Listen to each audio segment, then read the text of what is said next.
शुरू नहीं किया है कि हमें कोरोना वैक्सीन लेनी है और कहाँ से लेनी है, कौन अल्लाह का बंदा हमें देगा, कौन हमसे जो है वो फ्री में, क्योंकि आपको पता है कि पाकिस्तान में हम अल्लाह का बहुत एहसान है, हम सारे काम मुफ्त में करवाते हैं, हम इंडिया की तरह पैसे जाया करने के बिल्कुल हक में नहीं है। और इसी वजह से हमारा मुल्क रोज, आपको पता है कितनी ज्यादा डेवलपमेंट होती है, कितने बड़े बड़े प्रोजेक्ट्स हमारे कंट्री में लोग लेकर आते हैं, पूरी दुनिया जो है वो हमारे पीछे पड़ी हुई है।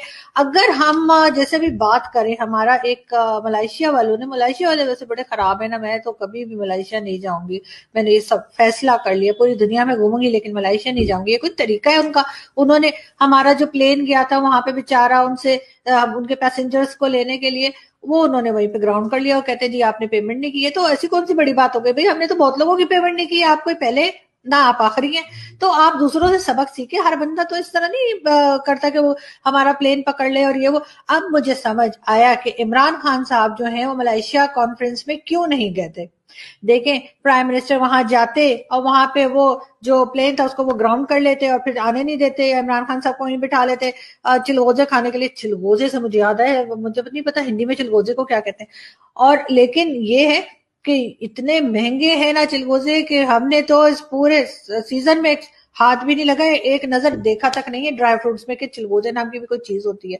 वैसे आप लोग मुझे बताइए चिलगोजे को क्या कहते हैं? वो इतने इतने से होते हैं ना, उनको छिल छिल कर बड़ी मुश्किल से खाने को मिलते हैं, लेकिन बड़े मजे के होते हैं। तो खैर, मैं कहाँ से कहाँ निकल गई। मैं आप लोगों को ये बता रही थी कि इमरान खान साहब इसी वजह से जो है ना वो वहां की जो मलेशिया की कॉन्फ्रेंस थी उसमें नहीं गए और उन्होंने कहा कि नहीं जी मैं तो नहीं जा रहा, इसलिए कि ये तो अजीब ही लोग हैं, मतलब वो पैसेंजर भी रख लेते हैं और वो जहाज भी रख लेते हैं और फिर वो आने भी नहीं देते हैं। मतलब ये मोहब्बत नहीं है उनकी, ये एक सेल्फिशनेस है, एक अजीब सी हरकत है ना कि देखें पैसे नहीं दिए तो क्या हो गए, दे देंगे, कौन से भागे जा रहे हैं, कंट्री लेके कहाँ भाग जाएंगे हम लोग। लेकिन नहीं, बस कुछ लोग होते हैं इस तरह के। और अगर हम अपने जो हमारे फॉरेन मिनिस्टर साहब हैं शाह महमूद कुरैशी साहब, अगर उनसे हम पूछें कि जी शाह साहब बताइए ना भला ये मलेशिया ने क्या किया और हमारा तो प्लेन ही रोक लिया और हमें तो कहा कि जी आपने पेमेंट नहीं की है, वो जो लीज पे आपने जहाज खरीदे, तो वो आगे से पता है क्या जवाब देते हैं? वो कहते हैं भारत पूरे खित्ते में अकेला हो रहा है,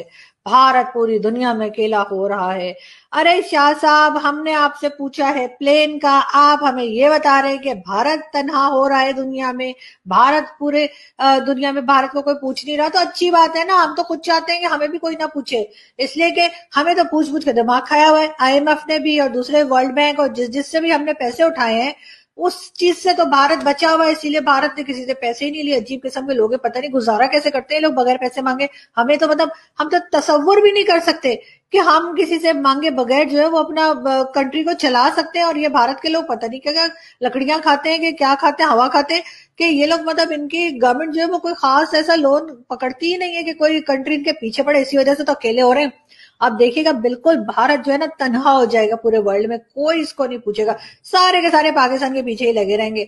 लाओ हमारे पैसे निकालो, सऊदी अरब कहेगा पैसे निकालो, कतर कहेगा पैसे निकालो, चाइना कहेगा या अल्लाह, चाइना तो ना ही कहे तो अच्छा है, चाइना ने कहा ना तो हम सबकी आंखें यूं छोटी छोटी करनी पड़ेंगी हमें, और नाके भी ऐसे, आपको पता है ना छोटी छोटी नाक होती है उनकी, छोटी छोटी आईज होती है, तो हमें तो फिर चाइनीज ही बनना पड़ जाएगा। इसलिए अगर कहीं चाइना ने पैसे मांग लिए तो बस समझो जी भाई लेने के देने पड़ जाएंगे, वो जो बख्शी सर कहते हैं ना बड़े